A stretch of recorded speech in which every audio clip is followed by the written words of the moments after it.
What's up, guys? This is the second shelf of my wrestling videos.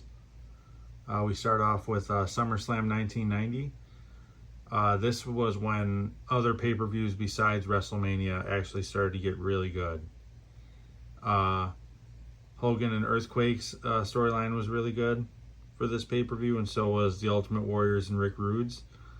This was Rick Rude's last pay-per-view with the WWE before he left for WCW, which was a shame considering that they never really used him in the main event like they should have. He was definitely one of the most over heels that they had at the time.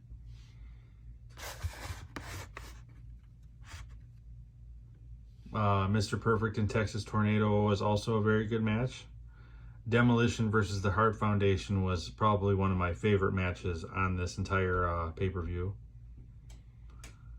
Let's see, any other? Dusty Rhodes and Macho King Randy Savage, obviously carrying over from WrestleMania 6, was a big, storyline, with the swerve with the $1 Million Man buying off Sapphire, which threw off Dusty Rhodes, of course.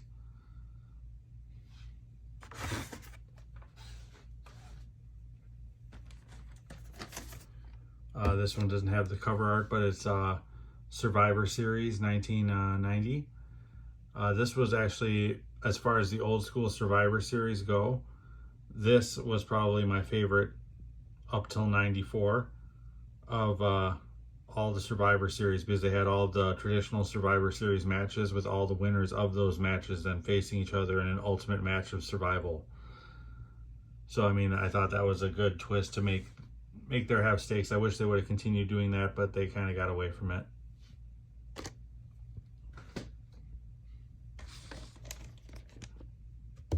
Then we have one of the better Royal Rumbles as time went on here.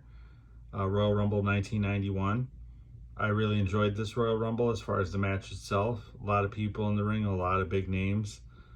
I mean, you kind of knew Hogan was going to win it just from the feel of it.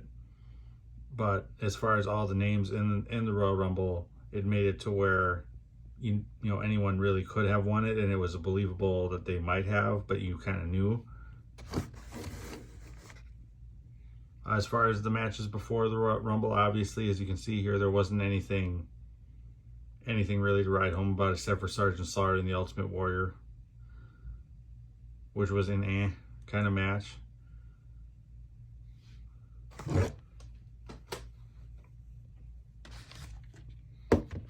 Then we have WrestleMania 7. This was supposed to be in the Coliseum, but I guess they had some real trouble even selling tickets for this, probably because Slaughter hadn't been relevant in a long time.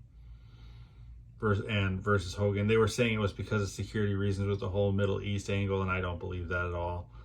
I just think Hogan was starting to lose steam, and Slaughter wasn't enough to drag in 100,000 people into a stadium. So I thought that it's bad booking that cost him that, I believe. As far as matches on this card, Ultimate Warrior and the Macho Man Randy Savage had an amazing match at this WrestleMania. Let's see what else. Virgil and the $1 Million Man was an amazing match as well. It was probably the only good match Virgil ever had. And then, of course, it's the Undertaker's WrestleMania debut. But beyond that, it's kind of, the rest of it was just kind of meh.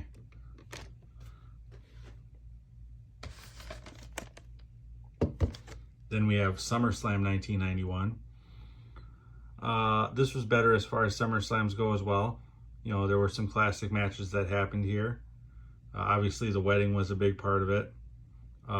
Mr. Perfect and Bret Hart, I felt, stole this pay-per-view. You can kind of see the matches here. Beyond that, there really wasn't anything. Like, they had the Dragon, Ricky the Dragon Steamboat coming back, but they never used him correctly. So it wasn't even really like he was even there.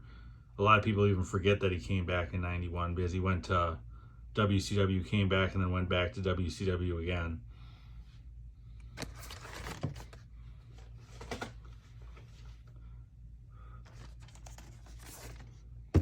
This one doesn't have the cover art, but it's Survivor Series 1991. An average pay-per-view with a great match between Hulk Hogan and The Undertaker. But beyond that, a lot of this pay-per-view was kind of forgettable. I guess it was the first, pay-per-view appearance of Ric Flair in the WWE, but that was about it.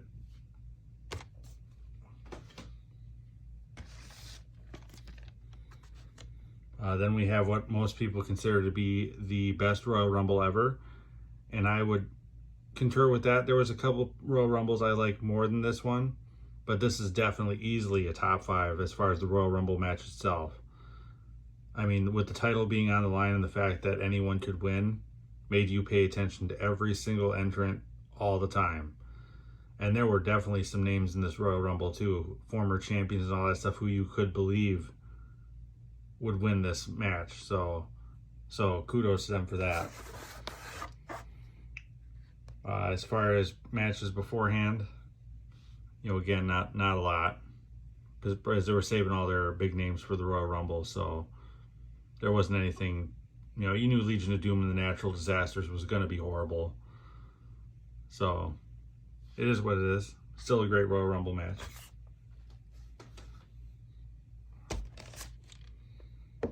Then we have WrestleMania 8. This was an okay WrestleMania. It wasn't, the best, but it was still good. I mean, I think they kind of, they lost their opportunity to have Hogan versus Flair for the belt. But, they threw that curveball in the Rumble when Hogan pulled out Justice. So you knew it wasn't going to be Hogan and Flair. It should have been, but it wasn't. As far as the undercard of this pay-per-view, it was just average. Bret Hart versus Roddy Piper was probably the best match on this card.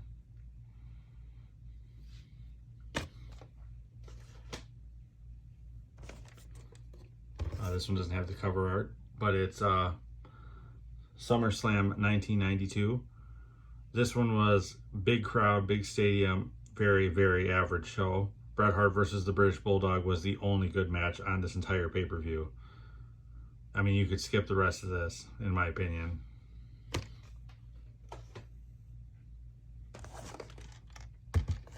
Then we have Survivor Series 1992. Again, very, very, very average. Nothing really to write home about in this. You had Razor Ramon and Ric Flair versus Macho Man Randy Savage and Mr. Perfect. And that was about it.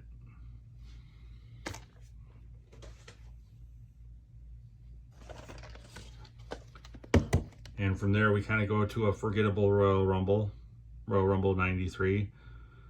It was the first year where they made the winner go to WrestleMania to face the champion. And there wasn't a lot of big stars in the Rumble match itself that you even cared to win. So, I mean, it was Bret Hart versus Razor Ramon was good, but it wasn't enough to carry this entire show.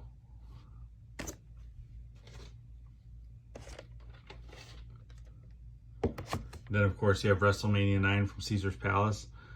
After all the previous WrestleManias, this just seemed really small. I know this was kind of in the downturn period of the WWE as far as, not being able to pack a big house. I thought it was poorly booked. The Undertaker really couldn't work with Giant Gonzalez, but that was his whole shtick too, even in WCW. Even Arn Anderson said that on his podcast. Bret Hart versus Yokozuna, average. The fact they put the belt back on Hogan and didn't want to have Hogan versus Bret at this pay-per-view was so stupid. I was like, I can't believe ego is getting in the way of having such a great match, and it never even happened in WCW when they were both there as well. And then finally for this shelf, we have 1993 King of the Ring.